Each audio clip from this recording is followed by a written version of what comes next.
I have been putting off this video for a couple months now, but I can't anymore. Some of you may already be hitting the dislike button and getting ready to write your comment in defense of the new Pokemon games, but please watch the video first. I am not here to relentlessly attack the developers at Game Freak or the Pokemon franchise. Pokemon has been a part of my childhood and I love the series, and it's because of that I need to make this video.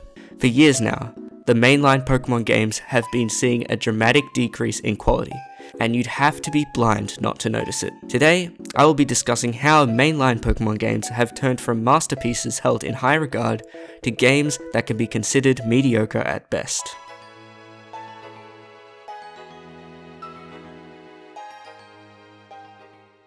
This is not a problem that has just occurred in the last year, but it actually first appeared in 2013, with the release of Pokemon X and Y. This release was undoubtedly the most hyped release in the history of the entire series.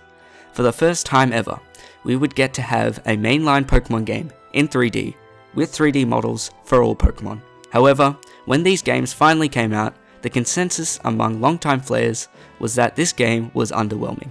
Coming off the back of 2 generations with arguably the greatest post-games to ever be seen in Pokemon history, X and Y offered nothing more than a single city and an extremely watered-down battle tower. In addition to this, many people, myself included, considered the story of the games to be boring and the region design to be dull. Seriously, just have a look at this.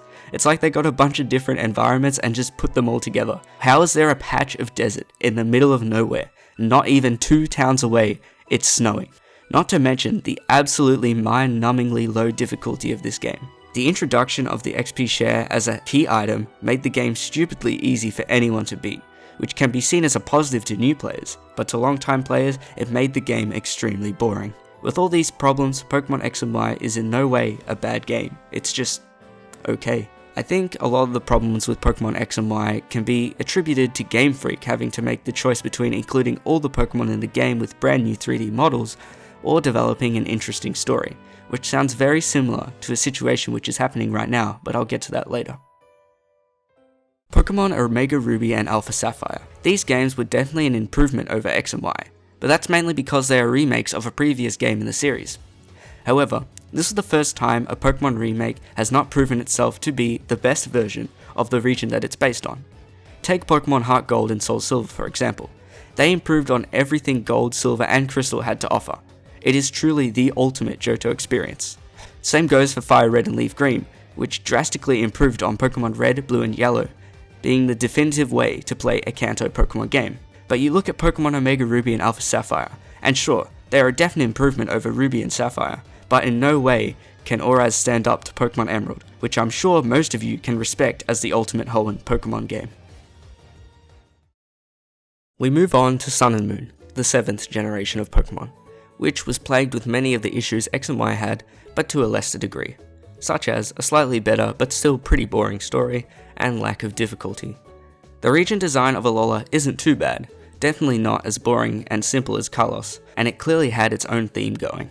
The only recent Pokemon game that I think is exempt from being mediocre is Pokemon Ultra Sun and Ultra Moon, but I plan to go more in depth on these games in a future video. But know that I definitely consider these games to be leagues above X and Y.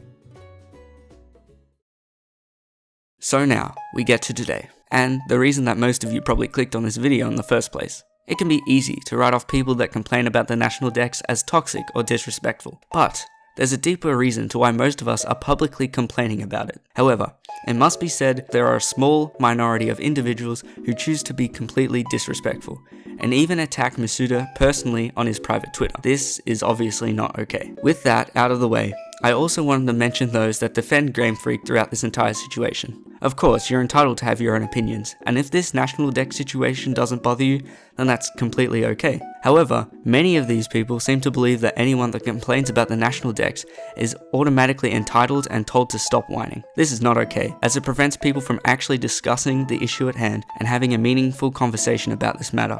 Many people that are defending Game Freak may want to know why so many people care about half the Pokemon being removed from the game, and that's what I'm going to do now. The fact is, with each successive Pokemon game's lack of quality and cut features, the games continue to sell. Despite longtime fans being constantly disappointing, there is nothing that they can do and Game Freak are not going to go above and beyond to make the new game spectacular if they don't need to. It's not even that these new games are bad, but we expect more from one of the largest game companies in the world.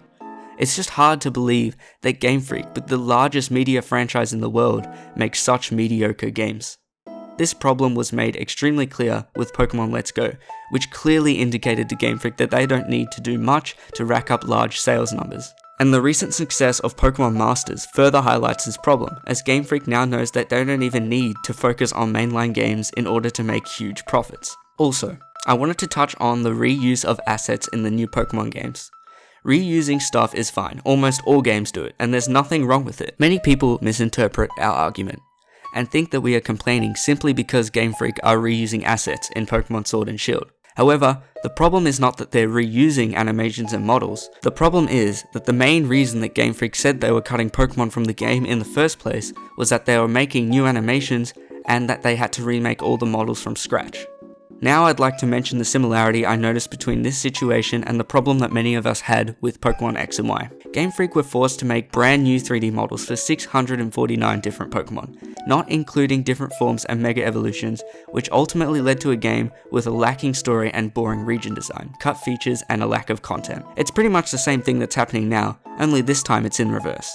The point I'm trying to make here is that we should not accept either situation. We should expect Game Freak to be able to give us a good quality game with all of the Pokemon in it. Remember that this is one of the most prestigious game franchises in history, and with all the money it makes, it should not even be an issue, even if they have to delay the games to do it. Overall, the main reason I am, and countless others are particularly frustrated, is that honestly, there hasn't been a really amazing Pokemon game in a while. And I hate seeing my favorite game franchise descend into mediocrity. Thank you guys so much for watching this video. It's been ages since I've uploaded, and I just decided that, I wanted to make this video. Hopefully I can start coming back and making videos, but yeah, every time I say that, it doesn't end up happening, but maybe it'll happen this time, who knows. Yeah, but as I said, thank you all for watching, and yeah, I'll see you guys all in the next video, whenever that may be.